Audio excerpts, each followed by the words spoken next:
आशा प्रीति और आज ये दूसरा ब्लॉग है।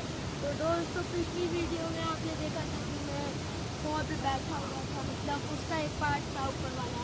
तो अभी जो आप देख रहे हैं स्क्रीन पर वो वाटरफॉल है। तो यहीं पर हुई थी शूटिंग बाहुबली 2 की। दोस्तों 1 और 2 दोनों की शूटिंग हो गई।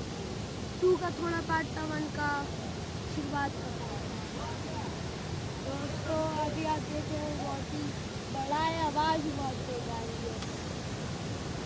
तो बाय।